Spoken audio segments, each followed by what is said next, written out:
Hi welcome friends తెలుగుకి స్వాగతం. So today market is closed.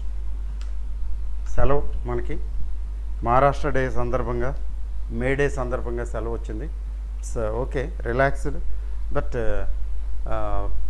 వాతావరణం అయితే దేశంలో వాతావరణం మాత్రం బాగోలేదు. చాలా హై టెంపరేచర్లో నడుస్తున్నది దేశం. Not because of summer but because of సిమ్మరింగ్ developments. ఒక పక్క పాకిస్తాను, ఒక పక్క ఇండియా, తర్వాత పాకిస్తాన్ ప్రజలు, ఇండియా ప్రజలు, తర్వాత ఈ మధ్యన ఈ సందర్భంలో, ఈ నేపథ్యంలో మార్కెట్లు ఏమిటంటే, మార్కెట్లు అయితే సజావుగా అంటే ఏమీ ఇబ్బంది పెట్టడం లేదు, ఇప్పటివరకు ఇబ్బంది పెట్టడం లేదు. ఏదో కామ్ బిఫోర్ స్టామా, లేకపోతే ఏం పర్వాలేదా అది కూడా చెప్పడం చాలా కష్టం. బట్ ఏంటంటే ఎఫ్ఐఐస్ మాత్రం నిన్నటి వరకు కొనుక్కుంటూ వచ్చారు. నిన్న కూడా ఒక 50 కోట్ల దాకా కొన్నారు, కానీ డిఐఎస్ ఎక్కువ కొన్నారు. బట్ లాస్ట్ 15 మినిట్స్ 20 మినిట్స్లో సెటిల్మెంటు సెల్లింగ్ వచ్చింది. ఏదో సడన్గా వచ్చినట్టు వచ్చి అర్లియర్ గెయిన్స్, అంతకుముందు ప్రాఫిట్స్ అన్నీ కూడా ఎగిరిపోయి ఫ్లాట్ అయిపోయింది నిఫ్టీ. అయితే బ్యాంక్ నిఫ్టీ గత రెండు రోజులుగా కొద్దిగా డల్గానే ఉంది కదా, బాగా పెరిగింది కదా, బాగా పెరిగింది, తప్పదు, కరెక్షన్ తప్పదు. ఇంకా ఒకవేళ రికవర్ అయినా కొద్దిగా పైకి వెళ్ళినా అక్కడి నుంచి మళ్ళీ కరెక్షన్ వస్తుంది. 56,000 దాటి పైకి వెళ్ళింది అనుకోండి, అయినా కరెక్షన్ వస్తుంది. అక్కడ ఏదో స్టేజ్లో కరెక్షన్ రాక తప్పదు. నిఫ్టీ విషయం ఏంటంటే, నిఫ్టీ ఆల్ టైమ్ హైకి వెళ్ళలేదు కదా, కాబట్టి ఓకే. అది దాన్ని రిలయన్స్ ఇండస్ట్రీస్ చూడండి ఎలా బ్యాలెన్స్ చేసిందో. రిలయన్స్ ఇండస్ట్రీస్ ఒక్కటి నిఫ్టీని సేవ్ చేసింది, కానీ బ్యాంక్ నిఫ్టీని సేవ్ చేయడానికి ఏమి లేవు. ఎందుకని లేవంటే, బ్యాంక్స్ అన్నీ పెరిగిపోయినాయి బాగా. ఐసిఐసిఐ, హెచ్డిఎఫ్సి బ్యాంక్ ఇవన్నీ కూడా ఎక్కడో పైకి వెళ్ళిపోయినాయి. దాని దృష్ట్యా ఏంటంటే బ్యాంక్ నిఫ్టీ పైకి వెళ్ళిపోయింది ఆల్ టైమ్ హైకి. నిఫ్టీ వెళ్ళలేదు కదా, డౌన్లో ఉంది కదా, అందుకని నిఫ్టీ రిలయన్స్ పుణ్యమాన్ని నిఫ్టీ కొద్దిగా రికవర్ అయింది, వెళ్ళింది 24,000 దాటి పైకి వెళ్ళింది. నిజం చెప్పాలంటే 2,000 పాయింట్స్ బిలో ఉన్నాం మనం నిఫ్టీ. అయితే బ్యాంక్ నిఫ్టీ ఆల్ టైమ్ హైలో ఉంది, అందుకని బ్యాంక్ నిఫ్టీలో కరెక్షన్ వస్తున్నది కొద్దిగా. నిఫ్టీలో రాలేదు ఇప్పటివరకు పెద్దగా. మరి యుద్ధ వాతావరణం ఎలా ఉంటుందో తెలియదు. మరి యుద్ధం చేస్తారా చేయరా అనేది ఒక క్వశ్చన్ అయితే, చేస్తే ఏ స్థాయిలో చేస్తారనేది మరో క్వశ్చన్. లేదా యుద్ధం కాకుండా ప్రాక్సీ వార్ లాగా కొద్దిగా ఈ బలూచిస్తాన్లో వాళ్ళని రెచ్చగొట్టడం, లేకపోతే ఆఫ్ఘనిస్తాన్ వాళ్ళని పుసుకొల్పడం. చూసారా, మనం బంగ్లాదేశ్తో యుద్ధం చేయటానికి ప్రయత్నం కూడా చేయలే. ఏం చేసాం, మయన్మార్ వాళ్ళు ఉసుకెళ్ళిపోయాము. మయన్మార్ వాళ్ళు వచ్చి కొంత బంగ్లాదేశ్ భూభాగాన్ని ఆక్యుపై చేసుకున్నారు. బలూచిస్తాన్ అని, పిఓకే అని, ఇట్లా ఏమైనా చేస్తారా, ఎట్లా ఉంటుంది అనేది మనం ఊహాగానాలే, వద్దు దాని గురించి. అయితే యుద్ధం జరిగితే మార్కెట్లు పడతాయా తొక్కుతాయా? అది జనరల్గా ఏంటంటే, యుద్ధం జరిగి మార్కెట్లు పడకుండా ఉండటం అనేది కొద్దిగా అన్యూజువల్ థింగ్. అయితే anything is possible in Indian market. ముఖ్యంగా మన నిర్మలా సీతారామన్ మేడం గారికి మార్కెట్లు పడటం ఇష్టం ఉండదు. Maybe that is one of the reasons. ఈ మధ్యకాలంలో కొంచెం సిచ్యువేషను అలార్మింగ్గా ఉన్నా కూడా మార్కెట్లు పడలేదు కదా. కానీ నిలబెట్టడం కష్టం, ఎక్కువ రోజులు నిలబెట్టలేము. మీరు యుద్ధం చేయటం అంటే కొద్దిగా గట్టిగానే, కొద్దిగా లార్జ్ స్కేల్లోనే చేసే అవకాశాలు ఉన్నాయి. ఏదో ఒక రోజు 2 రోజులు చేసి వదిలేసే టైప్ కాదు. వాళ్ళు సరెండర్ అయిపోయి దండం పెట్టే వరకు చేసే పరిస్థితి. వాళ్ళు అంత తేలికేం దండం పెట్టరు. యుద్ధం అంటూ మొదలుపెట్టిన తర్వాత అది కంటిన్యూ అవుతూ ఉంటుంది. ఇక్కడ ఎకానమీ దెబ్బతింటుంది. ఏ ఎకానమీ అయినా యుద్ధం చేస్తే దెబ్బతింటుంది కదా. అప్పుడు మార్కెట్లు తగ్గవా, పడవా, తప్పదు. ఎందుకంటే war is a big event, very big event. ఈ బడ్జెట్లు, ఎలక్షన్లు వీటికంటే కూడా ఎక్కువ పెద్ద ఈవెంట్. ఎందుకంటే there is a definite economic loss of lives, loss of wealth, ఇట్లా చాలా చాలా ఉంటాయి. అన్సర్టనిటీ ఇవన్నీ వస్తాయి. అయితే దీనికి దర్పణంగా వాలటైలిటీ ఇండెక్స్ భయంకరంగా పెరిగిందండి. 18.222 అంటే నిన్న 5% పెరిగింది. అంటే ఫియర్ ఇండెక్స్ రోజు రోజుకి పెరుగుతూ ఉంది. ఇక్కడ ఆప్షన్స్లో ఈ ఆప్షన్స్ కూడా కాల్స్, పుట్స్ కూడా పెరుగుతున్నాయి. అంటే అర్థం ఏంటంటే కొంచెం భయం అనేది ఉంది, ఫియర్ అనేది ఉంది, అది తెలిసిపోతున్నది. ఎందుకంటే 14, 15 దగ్గర నుంచి 15 నుంచి 18కి వచ్చిందంటే 3 పాయింట్లు పెరిగింది. 18 కొద్దిగా హయ్యర్ లెవెలే. అబవ్ 14 అనేది కొంచెం హయ్యర్ లెవెలే. 14 అండ్ అరౌండ్ అయితే నార్మల్. మరి తప్పదు, ఇట్లాంటివన్నీ ఫేస్ చేయాలి.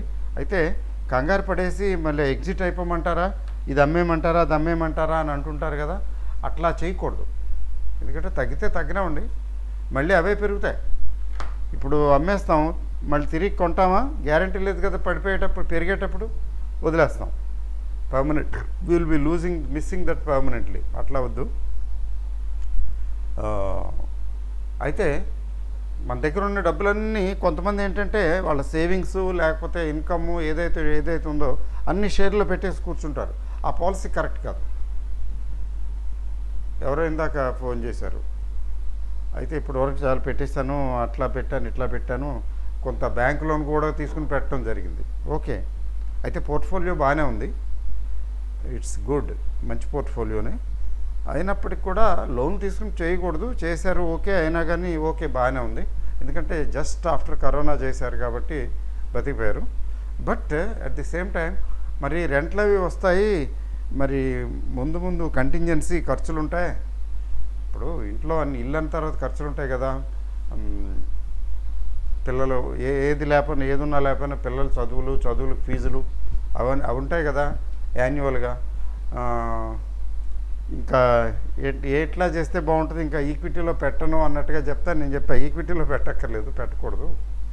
రెంట్లు వస్తే ఉంచుకోవటమే, ఉంచి పక్కన పెట్టేయటమే. ఎందుకంటే అట్లా మన దగ్గర ఉన్న డబ్బులన్నీ పెట్టినప్పుడు టెన్షన్ ఎక్కువైపోతుంది. మన దగ్గర క్యాష్ ఉండదు, లిక్విడిటీ ఉండదు. మరి ఎప్పుడైనా ఏదైనా అనుకోకుండా ఆ డబ్బులు అవసరమైతే ఏదోటి అమ్మి, అంటే తక్కువ రేట్లో ఉన్న లాసులకు అమ్మి డబ్బులు తీయాల్సి వస్తుంది. అట్లాంటి పరిస్థితి రాకుండా ఉండాలంటే క్యాష్ దగ్గర పెట్టుకోవటమే కొనకుండా. అయితే ఒకటి, ఈ యుద్ధం లాంటిది వచ్చి మార్కెట్లు పడితే 2 కండిషన్స్ ఫుల్ఫిల్ అవ్వాలి. యుద్ధం రావాలి, మార్కెట్లు పడాలి. అట్లాంటి పరిస్థితి వస్తే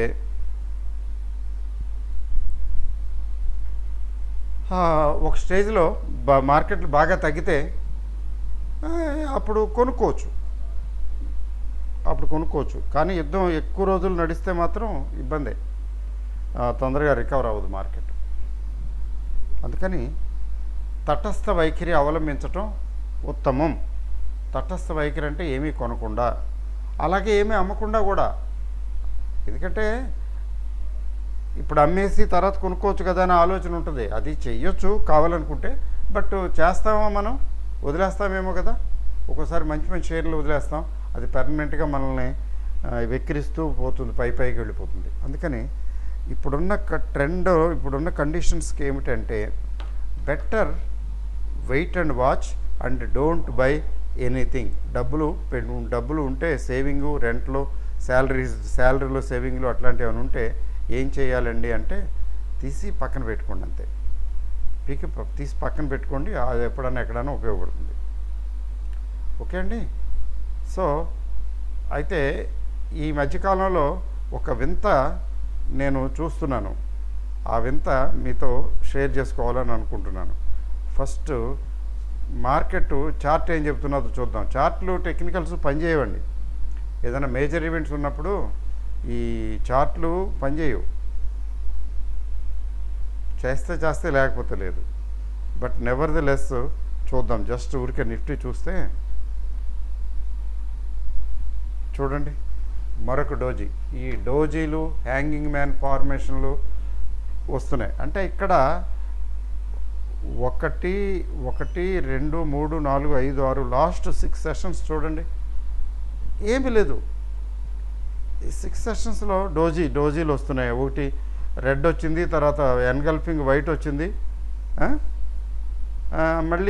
మళ్ళీ డోజీ పైకి వెళ్ళలేక, పైకి వెళ్తే కొట్టేస్తున్నారు, పైకి వెళ్ళలేక కిందకు వచ్చింది. అది కాకుండా ఈ మధ్యన ఎఫ్ఐఎస్ కొద్దిగా కొంటున్నారు కాబట్టి ఆ మాత్రం నిలబడింది. కానీ ఎఫ్ఐఎస్ని ఎప్పుడూ నమ్ముకోకూడదు. కొంటూ సడన్గా 1000 కోట్లు, 2 కోట్లు, 3000 కోట్లు, 4000 కోట్లు కొంటూ ఒక్కరోజు 5000 కోట్లు, 6000 కోట్లు, 7000 కోట్లు అమ్మేస్తారు. వాళ్ళు చాలా సూపర్ సెన్సిటివ్గా ఉంటారు. అమ్మినా ఫాస్ట్గా అమ్మేస్తారు, కొన్నా అలాగే. కాబట్టి అందుకని వాళ్ళని నమ్ముకోవద్దు. బట్ మార్కెట్స్ ఇక్కడ డోజీ ఫార్మేషన్ అంటే ఈ డౌట్ఫుల్ కండిషనల్ టెన్స్, అంటే మార్కెట్ ఎటు నిర్ధారణ చేసుకోలేకుండా ఉంది అని అర్థం. ఏది నిర్ధారణ చేసుకోలేక మార్కెట్ అయోమయ పరిస్థితిలో ఉన్నదే అని చెప్పడానికి ఇది నిదర్శనం అండి. ఏమండి, అయితే వింత విషయం ఏంటంటే యుద్ధ వాతావరణం, ఇండియా డెవలపింగ్ కంట్రీ, ఇవాళకి కూడా డెవలపింగ్ అనే అంటారు కదా, డెవలప్డ్ అని అనం కదా. ఇన్స్పైట్ ఆఫ్ దట్ చూడండి వాట్ హ్యాపెండ్ అంటే మీకు చూపిస్తాను. డాలరు, పౌండు, యూరో ఇవే కదండి స్ట్రాంగ్ కరెన్సీస్ ప్రపంచంలో. డాలరు, పౌండు, యూరో వాటి పరిస్థితి ఏంటో చూడండి. ఏమిటి ఈ ఫినామినా అర్థం కాలేదు నాకైతే ఈ ఫినామినా అర్థం కాలేదు. బట్ చూడటానికి సంతోషంగా ఉంది. నాస్డాక్ అప్పు బాగుంది, 1.64% అండి. S&P 1% అప్పు, డౌ జోన్స్ 0.5% అప్పు. అంటే శుభ సంకేతాలే ఇస్తున్నాయి ఇవి. యూరోపియన్ మార్కెట్స్ సెలవు అనుకుంటాను, ఒక్క ఇంగ్లాండ్ తప్ప మిగిలిన సెలవులో ఉన్నాయి. ఏషియన్ మార్కెట్లు కూడా సెలవులోనే ఉన్నాయండి. నిఫ్టీ మాత్రం ఇప్పుడు కొద్దిగా 26 పాయింట్లు డౌన్ చూపిస్తుంది. నేను ఇందాక సాయంత్రం వరకు 40 పాయింట్లు అప్పు చూపించింది. 26 పాయింట్లు, 25 పాయింట్లు అప్పు డౌను పెద్ద సిగ్నిఫికెంట్ కానే కాదు, పట్టించుకోవాల్సిన అవసరం లేదు. అయితే బ్రెంట్ క్రూడ్ చూడండి, అబ్బో ఇంతకుముందు అయితే 59 బిలో $60 ఉందండి. ఇంతకుముందు వరకు, ఇప్పుడు కొద్దిగా పెరిగింది. అంటే $61 క్రూడ్ ఉందండి. $61 అంటే ఎంత డెడ్ చీపో చూడండి. But unfortunately government of India ఈ బెనిఫిట్స్ మనకు పాస్ ఆన్ చేయటం లేదు. యాక్చువల్గా 80 నుంచి 85 రూపాయలు ఉండాలి 1 లీటరు, కానీ అది చేయటం లేదు. అది వాళ్ళు ఖజానా నింపుకుంటున్నారు తప్ప ట్యాక్సుల రూపంలో నింపుకుంటున్నారు. ఆయిల్ కంపెనీలకి వస్తున్నది బెనిఫిట్, కానీ కన్జ్యూమర్కి పాస్ ఆన్ చేయటం లేదు. ఈ ప్రజెంట్ గవర్నమెంట్తో ఉన్న ఇబ్బంది ఇదే. ఈ క్రిటిసైజ్ చేయడానికి ఏమైనా పాయింట్ ఉందా అంటే ఇది ఒక పాయింట్ అండి. బెనిఫిట్స్ పాస్ ఆన్ చేయటం లేదు. ఇది గోల్డ్ కూడా బాగా తగ్గి కొద్దిగా రికవర్ అయింది, అయినా 1.62% down. Crude down, gold down. ఇక డాలర్కి వద్దాం. ఏం చూస్తున్నాను, నాకే ఆశ్చర్యంగా ఉంది. ఇది చూడండి, కలయా వైష్ణవ్ మాయా 87 రూపాయల దాకా వెళ్ళింది, 87 చిల్లరకి వెళ్ళింది కదా డాలరు. ఇవాళ 84.49, అంటే బిలో 85, 84.5 $1, 77 పైసలు తగ్గింది. అంటే ఆల్మోస్ట్ 1% తగ్గింది ఒక రోజులో. ఏమండి, అలాగే పౌండ్ కూడా 50 పైసలు తగ్గింది, 0.5% దగ్గర తగ్గింది. యూరో ఇక్కడేం ట్రేడింగ్ అవ్వటం లేదు, వీళ్ళు ఏదో మేడే సెలబ్రేట్ చేసుకుంటున్నారో ఏమో మరి. అది కూడా తగ్గే ఉంది, 96 రూపాయలు, 98, 99 దాకా వెళ్ళింది అది. ఇది 114 దాకా వెళ్ళింది. ఏది పౌండ్ ఇవాళ 112 చిల్లర, యూరో 96 రూపాయలు చిల్లర, డాలరు 84.5. ఎంత తగ్గిందో చూడండి. అంటే దీన్ని చూస్తే ఏమవుతున్నది, ఈ భారతదేశం యుద్ధానికి సిద్ధమవుతున్నది. అలాంటి పరిస్థితుల్లో భయంకరంగా ఏమవ్వాలి? పెరిగిపోవాలి. డాలర్ పెరిగిపోవాలి, రూపీ డౌన్ అవ్వాలి. అలాంటిది డాలరు తగ్గుతున్నది. ఏమిటి? ఏదో పారాడాక్సికల్గా ఉంది, చాలా వింతగా ఉంది నాకైతే. సో ఇప్పుడున్న మార్కెట్లో మరి ఏమిటి చేస్తే బాగుంటుందంటే ఏమి లేదు చెప్పడానికి. వెయిట్ అండ్ వాచ్ అనండి. అట్లీస్ట్ ఈ కమింగ్ 1 వీక్, ఈ మే నెల మరి తేలిపోతుంది. ఇదేమన్నా మార్కెట్లు నిలబడతాయా లేకపోతే తగ్గుతాయా? పెరిగిపోవటం అనేది పెద్ద ఏం లేదు, ఛాన్స్ లేదు, చాలా ఎక్కువ పెరగవు. పెరిగితే చాలా తక్కువే పెరుగుతాయి, తగ్గితే మాత్రం ఎక్కువ తగ్గుతాయి. అందువల్ల ఏంటంటే ఫ్రెష్ బయింగ్ మాత్రం అవాయిడ్ చేయటం మంచిది. ఎందుకంటే మన దగ్గర ఉన్నాయి కదా ఆల్రెడీ, అవి పెరుగుతాయి, పెరగనివ్వండి. ఆ వాటిల్లో కావాలంటే ప్రాఫిట్ బుక్ చేసుకోవచ్చు, అంతేగాని ఫ్రెష్ బయింగ్ నాట్ అడ్వైజబుల్. అలర్ట్గా ఉండాలి, మనం జాగ్రత్తగా ఉండాలి. యుద్ధం జరిగితే ఎక్కడెక్కడ వాళ్ళు కూడా మన మీద అటాక్ చేస్తారు కదా, వాళ్ళు ఎక్కడెక్కడ బాంబులు వేస్తారో, ఎక్కడెక్కడ మిసైల్స్ వదులుతారో తెలీదు. We cannot predict. అంతే, it's part of life. Life is life. Okay అండి. So all the best. Okay, let us see tomorrow's market.